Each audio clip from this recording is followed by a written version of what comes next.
सभी को नमस्कार। भारतीय जनता पार्टी राजस्थान के तमाम नेताओं द्वारा कांग्रेस के 3 सांसदों पर, जिसमें संजना जाटव, विजेंद्र सिंह ओला और राहुल कसवा जो सांसद हैं लोकसभा के, इनके ऊपर ये आरोप लगाया जा रहा है, जो भारतीय जनता पार्टी कह रही, राजस्थान के तमाम वरिष्ठ नेता कह रहे हैं कि ये लोग सांसद निधि का धन बड़ी मात्रा में हरियाणा के कैरथल में लगा रहे हैं। राजस्थान की जनता का पैसा, सांसद निधि का पैसा राजस्थान की जनता के विकास में न लगाकर कांग्रेस आलाकमान के कहने पर, अशोक गहलोत के कहने पर हरियाणा में लगाया जा रहा है, जो कि रणदीप सुरजेवाला के सुपुत्र का क्षेत्र है। तो कांग्रेस की इमेज चमकाने के लिए, उनके आलाकमान को खुश करने के लिए क्या ये तीनों सांसद राजस्थान की जनता को धोखा दे रहे हैं, उनका पैसा एक तरीके से लूट रहे हैं, ये कहा जा सकता है। लेकिन साथ ही यहाँ एक महत्वपूर्ण बात ये उठती है कि अगर ये पैसा राजस्थान की जनता का लिया जा रहा है, तो राजस्थान के राज्यपाल क्या सिर्फ मूर्ति बनकर बैठे हैं? मैं राज्यपाल किसी प्रकार से निंदा नहीं कर रहा हूं, लेकिन मैं ये कह रहा हूं कि क्या राज्य का संवैधानिक प्रमुख होने के नाते माननीय राज्यपाल राजस्थान का ये कर्तव्य नहीं बनता, ये नैतिक उत्तरदायित्व नहीं बनता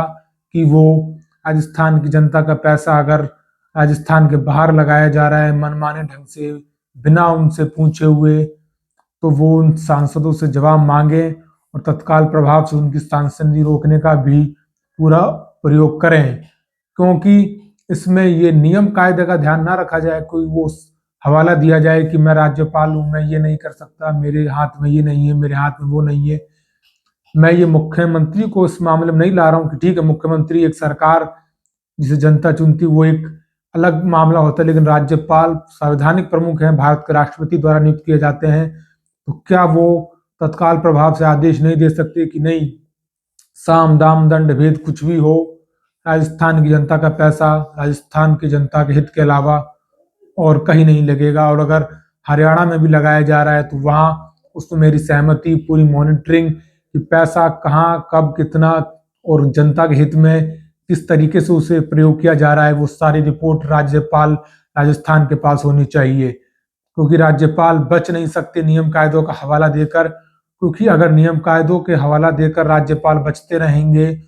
तो फिर संवैधानिक पदों पर इतनी शक्तिशाली व्यक्तियों को बिठाकर कोई लाभ नहीं है। फिर तो केवल और केवल राज्यपाल को मूर्ति कहा जा सकता है, क्योंकि अगर वो नाक के नीचे से पैसा लेके जा रहे हैं और राज्यपाल सिर्फ बैठे हुए हैं, कुछ नहीं कर रहे हैं, वो सरकार को आदेश भी नहीं दे रहे हैं, ना सांसदों से जो पैसा ले रहे हैं उनसे सवाल कर रहे हैं, तो ये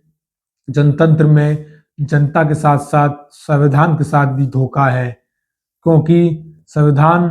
उन्हें जनता के हित में कार्य करने के लिए प्रतिबद्ध करता है, बाध्य करता है, ना कि मौन बनकर बैठे रहने के लिए। इसी के साथ भारतीय जनता पार्टी की सरकार राजस्थान में इस मामले की कितनी गहनता से जांच करती है और क्या वो उन सांसदों से पूरी गंभीरता से सवाल जवाब करेगी। इसी के साथ इस बातचीत में इतना ही। जय हिंद, जय भारत, जय राजस्थान।